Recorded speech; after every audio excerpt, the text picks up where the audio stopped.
હવે આપણે કૂટ પ્રશ્નો તરફ જઈએ। આપણા ધોરણ 10 ની અંદર આવતા કૂટ પ્રશ્નોમાં શાબ્દિક અર્થઘટન જે કરવામાં આવેલું હોય એ કોઈ પણ ચેપ્ટરનો કૂટ પ્રશ્ન હોય તો પણ હકીકતમાં જે શાબ્દિક અર્થઘટન કરેલું છે જો એનું બિલકુલ વિરુદ્ધ સ્વરૂપ વિચારીને જો એનું ગાણિતિક સ્વરૂપે એને દર્શાવવામાં આવે તો આપણું સમીકરણ હંમેશા સાચું હોય છે।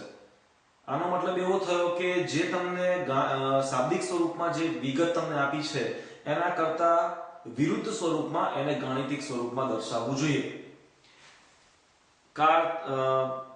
અત્યારે હાલ કૂટ પ્રશ્નોની અંદર કુલ 6 પ્રકારની રીતો જુદા જુદા પ્રકારના 6 રીતના દાખલા આપણે આવતા હોય છે। એમાંની સૌપ્રથમ રીત હશે જે તે ઉંમર આધારિત દાખલાઓની। એમાંનો એક દાખલો આપણે જોઈએ તો આપણને આપેલ છે સ્વાધ્યાય નંબર 1 ની અંદર રામ અને શ્યામનો દાખલો।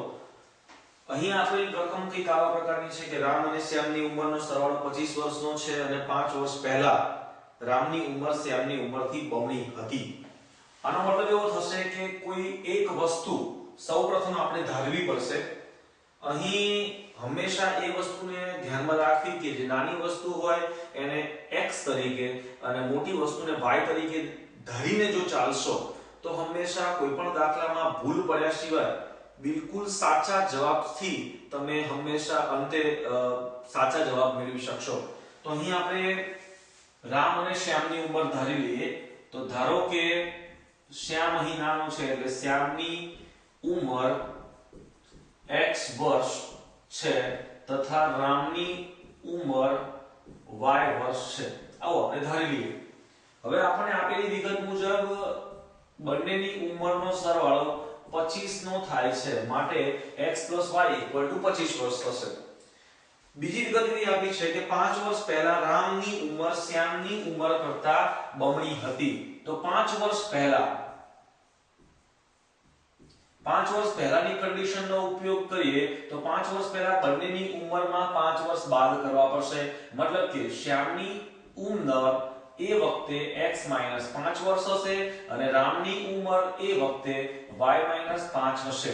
તે વખતે રામની ઉંમર શ્યામ કરતા બમણી હતી મતલબ કે શ્યામની ઉંમરને 2 વડે ગુણવું પડશે। તો y 5 2 કૌંસમાં x 5 થશે। જે નાનું પદ છે તેને ગુણવાનું તો તે મોટા પદ જેટલું થાય। મતલબ જે આપણને કહ્યું છે તેના કરતા વિરુદ્ધ કન્ડિશનની અંદર તમારે એપ્લાય કરવું પડશે = 2x 10। અહીં ચલ પદોને એક તરફ અને અચળ પદને બીજી તરફ લાવતા આપણું સમીકરણ કંઈક આવા સ્વરૂપનું મળશે 2x - y = 5। આ આપણું સમીકરણ નંબર 2 કહીએ। સમીકરણ નંબર 1 અને સમીકરણ નંબર 2 બંનેનો લોપ કરવામાં આવે તો અહીં y ના સહગુણક સમાન છે માટે કહી શકાય કે બંનેનો લોપ સરળતાથી થઈ શકે છે। તો x + y = 25 અને 2x - y = 5 બંને પદ ઉડશે વધે છે 3x = 30 તો x = 10। અહીં આપણે x નાનો એટલે કે શ્યામ માટે ધારેલ છે માટે શ્યામની ઉંમર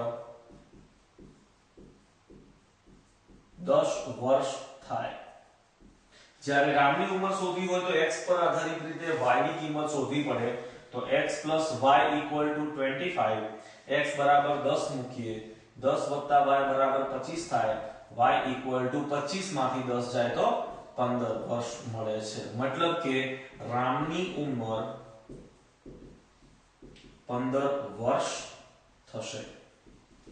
આ રીતે કોઈ પણ દાખલાને સરળતાથી કોઈ એક નિશ્ચિત પદ્ધતિ જો નક્કી કરવામાં આવે તો તેના પરથી ગણી શકાય છે। આવી જ રીતે બીજો એક દાખલા નંબર 17 છે કે મુમતાઝની 10 વર્ષ પછીની ઉંમર જુહીની આજની ઉંમર કરતા બમણી થાય છે। મતલબ આ દાખલાને માત્ર તમને ઉપર છલ્લી રીતે સમજાવી દઉં કે મુમતાઝની ઉંમર મુમતાઝ મોટી છે માટે મુમતાઝની ઉંમર y લઈએ મુમતાઝની ઉંમર y વર્ષ, હાલની ઉંમર આપણે ધારીએ છીએ, હાલની ઉંમર, અને જુહીની હાલની ઉંમર આપણે x વર્ષ લઈએ. હવે આપણને કહ્યું છે કે 10 વર્ષ પછીની જુહીની, મુમતાઝની 10 વર્ષ પછીની ઉંમર જુહીની આજની ઉંમર કરતા બમણી હશે. મતલબ જુહીની મુમતાઝની 10 વર્ષ પછીની ઉંમર લેવી પડશે. 10 વર્ષ પછી મુમતાઝની ઉંમર y વત્તા 10 વર્ષ થઈ હોય. આ જે ઉંમર છે એ જુહીની હાલની ઉંમર x જે છે એના કરતા બમણી છે. મતલબ કે y + 10 = 2x થશે. આના પરથી સમીકરણ બનાવીએ તો 2x - y = 10 સમીકરણ નંબર 1 બને છે. આવી જ રીતે બીજી વિગત પણ આપેલી છે કે 6 વર્ષ પૂર્વે મુમતાઝની ઉંમર 6 વર્ષ પહેલા, એ વખતે મુમતાઝની ઉંમર કેટલી હશે? તો મુમતાઝની ઉંમર y - 6 વર્ષ થાય છે. 6 વર્ષ પૂર્વે મુમતાઝની ઉંમર જુહીની તે સમયની ઉંમર, એટલે જુહીની પણ 6 વર્ષ પહેલાની ઉંમર લેવાની છે, તો એ થશે x - 6. તે સમયની ઉંમરની 5/3 ગણી હતી. તો મતલબ થશે કે મુમતાઝની અને જુહીની ઉંમર વચ્ચે કમ્પેરિઝન કરવાની છે. તો y - 6 = 5/3 x - 6.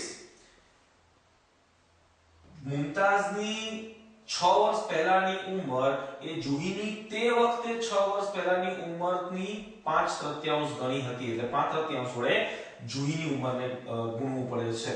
3 ને આ તરફ ગુણતા 3y - 18 = 5x - 30 થશે.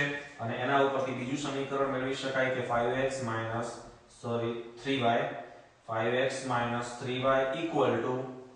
5x આ બાજુ છે, 30 આ બાજુ આવશે, એટલે જવાબ મળશે 12. આ સમીકરણ નંબર 2. સમીકરણ નંબર 1 અને 2 બંનેનો લોપ કરવાથી આપણને જે x અને y ની કિંમતો મળે છે તે મુમતાઝ અને જુહીની ઉંમર દર્શાવશે. આવા જ પ્રકારે ઉંમર આધારિત બીજું એક ઉદાહરણ પણ તમને આપેલ છે. ઉદાહરણ નંબર 7 કે પિતા અને પુત્રની હાલની ઉંમરનો સરવાળો 54 વર્ષ છે. એટલે કે પિતાની ઉંમરને y વર્ષ ધારો, પુત્રની ઉંમરને x વર્ષ ધારો અને બંનેની ઉંમરનો સરવાળો 54 વર્ષ લો. તો x + y = 54 વર્ષ થશે. 8 વર્ષ પછી, એટલે કે બંનેની ઉંમરમાં 8 વર્ષનો વધારો થાય, પુત્રની ઉંમર x + 8 લો અને પિતાની ઉંમરને y + 8 લો. હવે અહીંયા આપેલી વિગત મુજબ 8 વર્ષ પછી પિતાની ઉંમર પુત્રની ઉંમરથી અઢી ગણી થાય છે. અઢી એટલે 5/2 થાય. તો અહીં પિતાની ઉંમર 8 વર્ષ પછી પુત્ર કરતા અઢી ગણી થાય. મતલબ પુત્રને 5/2 વડે ગુણવામાં આવે, પુત્રની ઉંમરને 5/2 વડે ગુણવામાં આવે તો તે પિતાની ઉંમર જેટલી ઉંમર દર્શાવે છે. તો તે પરથી બે સમીકરણ જુદા જુદા પ્રાપ્ત થાય અને એના પરથી આપણે કિંમત મેળવી શકીએ છીએ. તો અહીં ઉંમર આધારિત આપણને કુલ 3 દાખલા